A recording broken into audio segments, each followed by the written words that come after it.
Pemirsa, longsor mengakibatkan akses jalan dari Kecamatan Rantau Pandan menuju Kecamatan Batin Tiga Ulu di Kabupaten Bungo Jambi tidak bisa dilalui oleh kendaraan roda 2 maupun roda 4.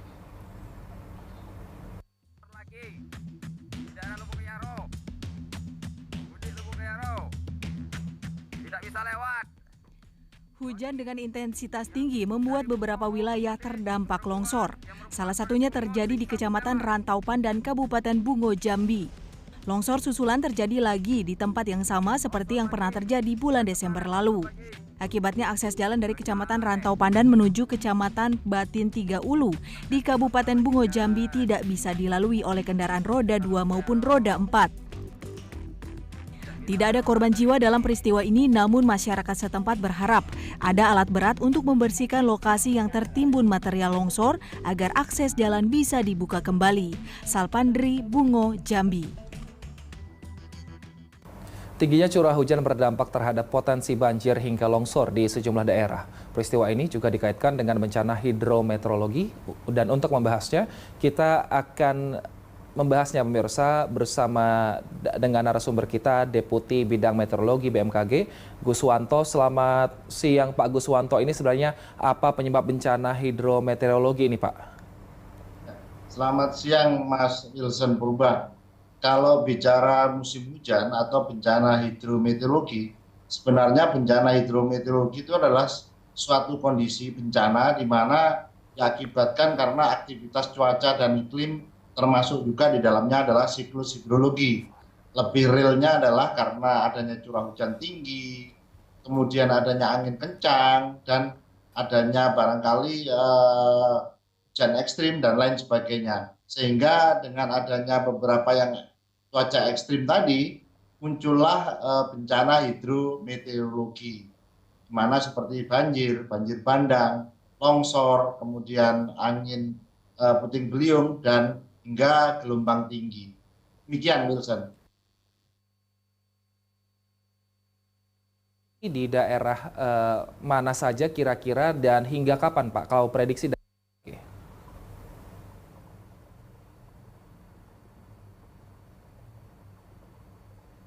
hidrometeorologi itu sepanjang tahun terjadi di wilayah Indonesia. Hanya kita bagi hidrometeorologi basah dan hidrometeorologi kering.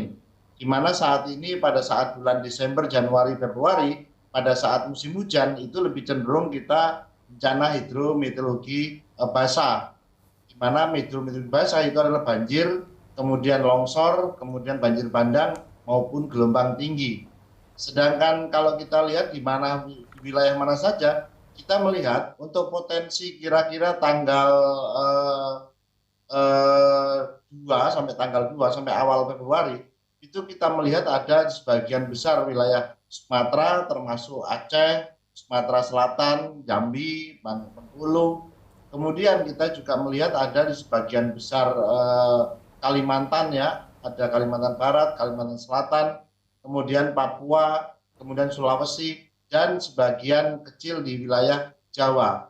Wilayah Jawa ini terutama di wilayah-wilayah sebelah utara dan wilayah selatan di mana memiliki lereng. Kira-kira itu, Wilson, yang bisa disampaikan.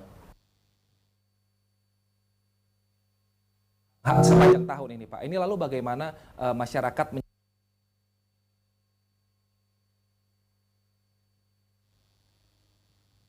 Ya, terkait bagaimana masyarakat harus menyikapi, yang pertama kita lihat bahwa bencana ini kan sebenarnya rutin seiring dengan musim hujan, ya.